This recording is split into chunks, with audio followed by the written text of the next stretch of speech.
de julho de 2026 e o Léo da Foco está aqui para receber Luiz Arechavala com Condomínio Edilício e suas instituições. Segunda edição 2026, uma obra que pode te ajudar demais a abrir novos mercados. Por que eu falo isso? Porque, obviamente, as discussões e os debates que envolvem as relações condominiais são infinitas.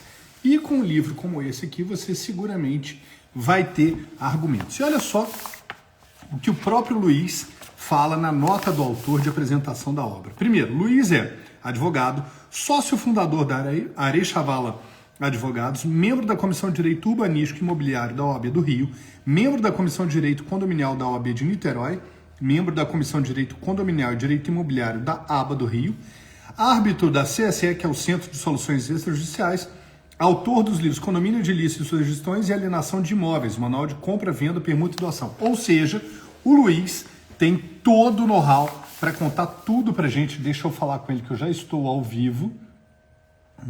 Cadê o Luiz aqui? Ok, Luiz. Olha só. Bom dia, Luiz. Pronto. Olha aí, um minutinho mais e o autor já vai entrar conosco. E ele fala assim, abre aspas, condomínio edilício e suas instituições surgiu de uma necessidade de embasar melhor os pareceres, petições, reflexões, debates, palestras, aulas de opiniões, os quais eu e toda a equipe da Arechavala Advogados somos solicitados diariamente. Ou seja, é fruto da experiência dele e agora a seu serviço. E olha só, o legislador foi sucinto no tema de condomínio edilício, exigindo de nós, operadores, um trabalho imenso para dar conta das demandas condominiais. Como é um ramo que começa a ganhar relevância social, em especial depois da pandemia, que nos obrigou a ficar confinados dentro dos condomínios, ainda não temos um farto material doutrinário, como ocorre com o direito civil, processual civil e direito do consumidor. Essa carência torna a prática da advocacia condominial sem norte, em que cada um rema para um lado. São muitos assuntos relacionados aos condomínios. Saber se a Lei 4.591 ainda se aplica, instituição, constituição, direitos e deveres dos condôminos, obras, gestão condominial, conselho, assembleia, responsabilidade civil, extinção do condomínio, entre outros. Olha só, o Luiz já está aqui comigo. Vamos aceitar o que ele está ansiosos para conhecer um pouco mais da sua versão desse trabalho. Olha ele aí. Como vai, Luiz? Tudo bem? Graças a Deus, desse trabalho maravilhoso que você desenvolveu aqui em Condomínio Edilício e suas instituições em sua segunda edição. Eu estava lendo aqui a sua nota de apresentação e você nela já dá a deixa. Léo, escrevemos essa obra porque tínhamos muitas questões para serem embasadas em pareceres, aulas, debates, palestras, enfim. Como é que surgiu a ideia de transformar isso em um livro? Seja muito bem-vindo, Luiz. Bom, primeiro, obrigado pelo convite e me sinto muito honrado em conseguir publicar a minha obra na Editora Foco. É um prazer para mim e tenho certeza que vai ser uma parceria de sucesso. Sem dúvida alguma, estamos muito felizes também. Muito obrigado. Eu que agradeço. Olha, o que acontece? Eu acho que na vida a gente vai evoluindo também, né? A gente vai queimando etapas e vai evoluindo passo a passo. Então depois de mais de 10 anos da prática intensa da advocacia imobiliária e condominial, eu comecei a fazer palestras, dar aulas e sempre com uma pegada muito prática. E eu tinha um conteúdo muito farto, né? Porque fazia muitas palestras, dava muitas aulas e veio a pandemia. E aí a pandemia, ela deixou todo mundo em casa e acabou que a gente se reorganizou, né? E na pandemia eu tive a ideia de escrever. 2 amigos me convidaram e começamos a fazer um trabalho, né, a 6 mãos, mas eles acabaram, por razões pessoais, não conseguindo dar continuidade e eu avancei. E aí, a minha ideia foi inicial, né? Bom, eu tenho um material gigante, porque as palestras elas se esgotam no final do evento, né? E eu falei, mas eu queria alguma coisa que permanecesse. E aí pensei, eu tenho material para tudo, agora é só botar isso no papel. Lê do engano, né? Eu achava que seria assim, mas na prática é evidente que não, muito mais profundo, foi 1 ano e meio de trabalho ali, muito mais profundo que aquilo, e consegui lançar. E depois, né, agora na segunda edição, com essa parceria com a Foco, eu revisei todos os institutos, eu aprofundei muito mais e tenho certeza que é uma obra muito mais bem acabada, muito mais madura, né? E a primeira obra ela já teve uma aceitação muito bacana, o que me surpreendeu, porque foram 3 tiragens só na primeira, e agora, com essa revisão completa que eu fiz, eu tenho certeza que a gente vai ter um alcance muito maior. Maravilha. Luiz, o livro, obviamente, ele passa a ser, então, na medida em que você é um advogado atuante, um manual de instruções para jovens advogados ou advogados que estejam já na prática há algum tempo, no quesito de condomínio, de relações condominiais, né, o condomínio edilício. O Exatamente. seu livro, além da introdução, ele traz 17 capítulos, totalizando então 18. Ou seja, não é qualquer coisa. A gente tem aqui, de fato, um manual seguro e de muita profundidade em cada um dos temas. Fala um pouco para mim, antes a gente fazer esse sobrevoo, né? De quais são, assim, por exemplo, as principais ações, olha, Léo, que acontece demais é isso. Assim, dá uma visão para a gente, quem não conhece esse mercado de mercado condominial. Bom, eu tentei fazer do livro, eu pensei, né, eu como advogado, o que eu gostaria de receber numa obra, né?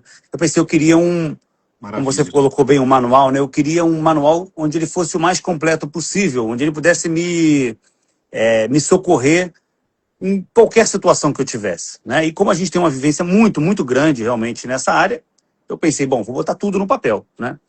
E ali, claro, catalogando. Então, assim, desde a introdução, como você falou bem, né, sobre os tipos de condomínio, convenção, regimento interno, a incorporação, né, o nascimento do condomínio, até algumas discussões teóricas que acontecem nas academias aí, como natureza jurídica do condomínio, se o condomínio é pessoa jurídica, se não é, se a Lei 4591 foi revogada ou não foi pelo Código Civil, tudo isso também eu procurei abordar. E temas ali, o coração do condomínio, né? A obra, a assembleia, a responsabilidade civil, o síndico, a prestação de contas, Ótimo. a extinção do condomínio. Então, assim, eu mergulhei fundo em todos esses aspectos, né? Desde os mais teóricos até os mais práticos. Maravilha. Para aqueles que tiverem interesse, o cupom de desconto do Luiz está aqui já fixado na tela. Para quem está ouvindo pelo Spotify, é Arechavala20. E vai lá no site da Foco e garante a obra com 20% de desconto. Luiz, quando um livro chega ao mercado, um livro escrito por um advogado, muitas pessoas têm a ideia de que ele só vai servir para advogado. Não. Mas a tua leitura é simples e fluida, sem muito rebuscamento, o que é ótimo, né? Então, assim, além dos advogados, síndicos, administradores e também, eu diria que proprietários, né? Sim, sim. Proprietários. Eu sou, assim, que bom, sempre tive uma aceitação muito bacana, até por esse jeito, né, que eu escrevo como eu falo, a verdade é essa, Sim. né? Eu só sei fazer assim, não é nenhuma opção de mercado, eu só sei fazer assim, a verdade é essa, né? Assim, sou muito direto, eu aprendi na prática também, na teoria, mas muito na prática, no mercado, então assim, eu só sei realmente ser muito direto, muito simples, né? O conteúdo teórico ele é importante, mas assim, a prática ela ensina muito também. Então, me surpreendeu muitos síndicos, como você falou bem, né? E esse livro ele teve uma aceitação bacana, e eu tenho certeza que agora muito mais, porque eu fui convidado para palestrar em muitos estados do Brasil, né? E onde eu vou, eu tenho a grata surpresa, e falo isso com muito orgulho, sem falsa modéstia, pessoas de vários campos falam, Luiz, olha, teu livro, naquele ponto aqui que você falou, eu usei uma tese assim, assado, aí é síndico, é advogado, é administradora, pessoas que querem ser síndicos, então assim, realmente, eu acho que eu atingi meu objetivo, a verdade Com é essa, certeza, sabe? não tenho a menor dúvida de que sim. E agora, Léo, nessa segunda edição, claro, eu melhorei muito, porque, pô, claro, uma coisa é você debutar, outra coisa é você estar mais experiente, né? Então eu revi posicionamentos, a verdade é essa. Tem coisas que eu mudei de opinião. A vida é assim. E tem coisas que eu penso diferente, mas avisei, ó, mudei de opinião aqui. Tem coisas que eu aprofundei muito mais. Tinham coisas que realmente, por ser uma obra muito extensa, acabava me faltando fôlego em um momento ou outro, mas agora não. Então, você que comprou o primeiro, vai no segundo que você não vai se arrepender, não. Essa era a minha próxima pergunta, porque sempre que sai uma nova edição, as pessoas nos procuram falando assim, poxa, comprei o livro há 1 ano e meio, será que teve tanta mudança assim? E aí, além de complementar o que o Luiz está dizendo, né? A Roberta Densa, que é a nossa editora, ela fica muito atenta a isso. O livro tem que ter utilidade e para o direito, cara, um pequeno ponto é como uma gota no oceano, ela reverbera. Então, sim, é necessário termos essa atualização da obra. Foram 5 anos de diferença, hein, Léo? Só deixar claro, entre 2021 e 2026. Não é um ano para né? outro, hein? Não, muita coisa, muita coisa. Lei nova, entendimentos novos. Só um exemplo do Airbnb, né? Assembleias virtuais, a questão do reconhecimento de firma, muita coisa diferente aí, sem dúvida nenhuma. E Luiz, você que está nesse dia a dia prático, né? A gente vem falando muito dessa questão da digitalização do direito, né? Não o direito digital propriamente dito como uma área específica, mas todo o desdobramento do direito numa seara digital. E a gente tem documentos públicos digitais, nós temos algumas formalidades. Você muito bem destacou a questão da pandemia, trouxe as assembleias virtuais. Como é que está isso nessa tua área hoje, Léo? Olha, de fato houve uma revolução. Conta um pouco para a gente disso, para a gente demonstrar o dinamismo dessa área do direito. Verdade, bem colocado, Léo. Para você ter uma ideia, as assembleias virtuais vieram posteriores a isso. Quando na primeira edição eu falei do projeto de lei, não tinha falado ainda da lei. Agora com a lei e com a experiência prática de ter vivido muitas assembleias virtuais, né? O reconhecimento de firma por gov.br ou por certificado digital também não tinha explodido como explodiu. Então eu não tinha nem mencionado, eu não era nem tema da primeira edição. E agora eu aprofundei os 3 tipos de assinatura digital, como funciona cada uma, o tipo de aceitação, qual legislação, o que a jurisprudência fala sobre o assunto, né? Isso é muito importante. E muitos outros, né? Os documentos digitais, as atas das assembleias também, todas digitais. Mudou também o registro da ata. Houve uma alteração na legislação e o registro da ata que antes você tinha livre acesso, já não tem mais. Enfim, uma gama realmente muito extensa e que, para saber em detalhes, tem que vir aqui, não tem jeito. Muito boa, não tem escapatória, infelizmente. Não tem jeito. Agora, Luiz, você tocou numa questão muito, muito relevante quando disse da questão do Airbnb. Recentemente, eu estava numa viagem e me deparei com uma manifestação popular nas ruas exigindo o fim do Airbnb em determinadas regiões turísticas. Falei, caramba, né? Que loucura isso. Como é que está essa regulação no Brasil? Se tiver uma unidade de um imóvel, num apartamento, num prédio, eu posso deliberadamente colocar ou é necessária a validação por assembleia? Boa pergunta. Vamos lá. Não temos legislação sobre o assunto. Deixar claro isso. Essa é a premissa básica. Não temos legislação sobre o assunto. Aí você pode até pensar, mas e a lei de locações que fala da locação por temporada, que é aquela locação até 90 dias, que se você for ler a letra fria da lei, é exatamente o que se faz. Mas o STJ já julgou já teve algumas decisões, e ele sempre falou, não se aplica o artigo 48 da locação por temporada da lei de 91, quando nem existia essa ideia, né, para esse instituto novo. Não se aplica, o STJ já falou diversas vezes. Bom, então, temos vários projetos de lei, mas então tudo é baseado na jurisprudência. A jurisprudência, até então, ela era consolidada no seguinte sentido: se a convenção do condomínio disser que aquele condomínio tem destinação exclusivamente residencial, não pode.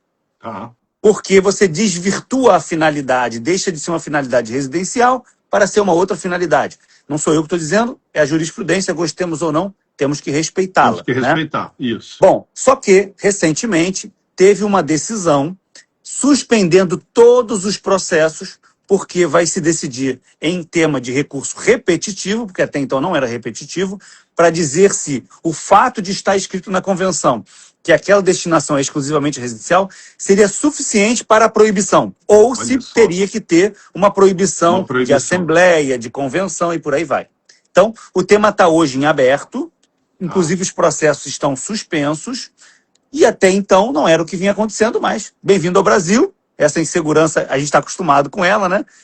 E não é nenhuma novidade, não, no mundo. Você falou muito bem. Diversas cidades, não quero cometer nenhuma falha aqui, mas diversas cidades importantes, que eu não vou me recordar de cabeça quais são, não aceitam Airbnb. Não aceitam. E naquela localidade você quer ficar hospedado 2, 3 dias, vai para um hotel. É isso aí. É isso. Então, não é nenhum absurdo a proibição, não. É. E não dá para dizer que errado não tá, né? Porque você Exatamente. imagina, pegar o teu estado aí, o Rio de Janeiro, existem alguns bairros que são tradicionalmente marcados pela moradia de terceira idade. Sim. E aí, de uma hora para outra, o prédio vira uma, uma roleta, né? Entra gente, sai É. gente, gente diferente, com todo tipo de educação, e aquela pessoa que está acostumada ao seu ambiente ali precisa, de algum modo, ser preservado, ter uma É. privacidade, né? Léo, eu sou a favor da autorregulamentação dos condomínios. Eu sou a favor disso. Eu acho que cada condomínio tem que dizer aqui cabe ou E aqui não aqui não cabe. pode. É o Sim. que eu acho. Porque você falou muito bem, é o transtorno que causa. Mas o transtorno causa para um condomínio A, mas não causa para o B. Pro Porque B, às vezes você pode exigir que foi feito para isso. ou que você exija que o porteiro saiba falar francês porque determinado hóspede vem de Suriname. Pô, não dá, né? Não tem Não dá. condição. Mas pode ser que tenha preparo para isso, sim. E qual é o problema, né? Então, Existem hoje incorporadoras imobiliárias que constroem prédios destinados a isso. Então a pessoa isso, que compra já sabe o que vai ter já ali. sabe. Aí ela é o estranho no ninho, não o contrário, né? Olha, meu amigo, esse prédio aqui você já comprou sabendo que ia ser para exploração comercial de moradia temporária. Ponto. Né? Isso. Por isso, Então, essa autorregulamentação tem que vir na convenção. É o meu isso. entendimento, tá? Luiz, agora, para aqueles que estão assim, começando, tem ali alguma falha, assim, condomínio edilício de condomínio edifício. Qual que é a técnica de diferenciação sui generis ali? Agora, no todo, o condomínio é difícil, É né? difícil, é muito difícil. Eu Bom, adoro essa. olha só. Condomínio edilício é o nome técnico desse tipo de condomínio. Condomínio é tudo que é copropriedade, codomínio. Então, né, a copropriedade sempre é condomínio. Uhum.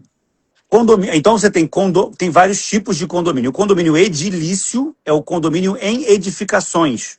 O nome técnico foi condomínio edilício, porque remonta a Roma Antiga, que tinha o edil, que era a pessoa responsável Olha, pelas edificações, pela preservação das edificações. Então se adotou esse nome de condomínio edilício. Então, quando a gente fala em condomínio edilício, é esse condomínio em edificações, onde tem ali os coproprietários, onde você tem uma parte comum e você tem uma parte privativa. Condomínio em edifício, aí é uma coisa mais coloquial, né? sim, Não é um termo jurídico correto. E maravilha. aí você tem também os condomínios que se falava antigamente, os condomínios horizontais e verticais, porque eles eram cortados assim, né? Então, exatamente. Mas tecnicamente é condomínio edilício. Eu adotei o título condomínio edilício por ser o nome técnico desse instituto e suas instituições, porque todos os institutos, né, que permeiam ou que estão dentro do condomínio edilício, foi essa a minha opção, né? Maravilha. Antes da gente passar para o sobrevoo, há ainda uma questão que chama muita atenção e onde eu acho que existe muito mercado para os advogados atuarem, que é É. justamente o capítulo 9 do teu livro, onde você fala da dívida condominial. E aí, obviamente, sem exaurir o tema para convidar as pessoas que nos ouvem a comprarem o livro, eu queria que você passasse por isso, porque tem muita discussão, muita dúvida relacionada ao que pode, ao que não pode. Aí entra no bem de família, aí entra em execução. Dá só um sobrevoo para gente, Luiz, por gentileza. Bom, a dívida realmente ele é o coração. Você foi muito feliz na sua colocação. Ela é o coração. Vamos começar a falar primeiro por quem pode pagar a dívida, né? Porque na prática a gente vê isso, né? Então, entra uma pessoa no seu escritório, na sua empresa, e diz assim, eu quero pagar a dívida. E aí muita gente fala assim, mas quem é você? De onde você vem? Qual a sua relação com o imóvel? Uhum. E o que a gente, né, tecnicamente vai fundamentando e demonstrando para começar qualquer um pode pagar dívida. Toda dívida ela pode ser paga por qualquer pessoa e você não pode recusar receber. Né? Agora, a relação entre o devedor originário e o devedor que se apresenta, e aquela pessoa que se apresenta a pagar, ela é um problema deles, que não diz respeito ao credor. Você, como credor, você recebe. Né? Agora, isso é o melhor dos mundos, né, Léo? Porque, pô, se chegar alguém no teu escritório para pagar uma dívida, pô, você recebe. A questão é, quando não pagam, quem é o real devedor? Esse é o grande dilema nos condomínios. Porque você, como é uma relação que a gente chama, é uma dívida próprio terreno, né, que é um termo técnico, para dizer que é uma dívida que deriva da propriedade, você fica assim, bom, onde é que quem é o proprietário? O proprietário é aquele que está no registro de imóveis. Então eu vou lá, tiro uma matrícula, sei quem é o proprietário, ingresso com ação? Não, o Brasil não é tão simples quanto a gente gostaria. Então, você tem opções, o STJ já teve diversas decisões onde ele diz, não, você tem que avaliar se esse imóvel está na posse de outra pessoa, tem que avaliar se esse imóvel tem uma promessa de compra e venda, tem que avaliar se tem uma ciência inequívoca do condomínio. Do condomínio? Cara, é complexo, mas dá para destrinchar, dá para entender, porque isso é um caminho já pavimentado pelos tribunais, não é simples, mas você é técnico, né? Você que trabalha com isso, precisa ter esse entendimento com muita clareza. E a gente, obviamente, no livro, né, procurou fazer toda a estrutura, todo o entendimento, colocar as decisões, destrinchar as decisões ali nos fundamentos dela. Isso é muito importante, porque se você erra ali, além de você errar e ter uma extinção do processo, você começa a comer a prescrição, porque são 5 anos de prescrição, né? Além disso, eu entro na parte judicial também. Qual tipo de ação? Você tem 3 tipos de ação: cobrança, monitória, execução. Quando cabe cada uma delas? Como se defender, né? O livro é para advogado. O advogado está cada hora em um lugar diferente. Está pelo devedor, está pelo condomínio, está pelo terceiro interessado. Como você se defende em relação a isso? Quais tipos de erros você não pode cometer para você não matar o direito do seu cliente? É extenso, né? Por isso é bonito, por isso é rico também, né? Maravilha. Bom, agora para a gente encerrar, vou fazer esse sobrevoo no seu sumário, nos 17 capítulos que temos, pulando a introdução. Legal. E aí, se você... Léo, tem um ponto aí que eu preciso frisar, você me interrompe, tá bom? Tá bom. Então, o livro vem com capítulo 2, noções gerais de propriedade, tipos de condomínio, instituição e criação do condomínio, incorporação, indo para o capítulo 6, a convenção de condomínio e regimento interno, 7, direito dos condôminos, deveres dos condôminos. Direito dos condôminos, Léo, é onde está o Airbnb. Direito dos condôminos é onde está o Airbnb, porque é um direito seu de alugar, né? Agora tem que saber como manusear esse direito. Só quis frisar esse ponto aí. Maravilhoso. O 9 é o que a gente acabou de falar, da dívida condominial. Síndico, aqui tem o capítulo do síndico, dava um livro dentro do livro, hein? 11, obras, que também é um tema super sensível. Prestação de contas, conselhos, assembleia, assembleia é o 14. 15, vagas de garagem, a gente também tinha há muito pouco tempo disputas infindáveis sobre esse tema. Responsabilidade civil. E 17, Lei Geral de Proteção de Dados e Condomínio. E o 18, extinção do condomínio edilício. É isso, né, Luiz? Maravilha, Léo. Obrigado aí, pô. Foi muito bacana essa live. Você soube realmente trazer com muita precisão os pontos.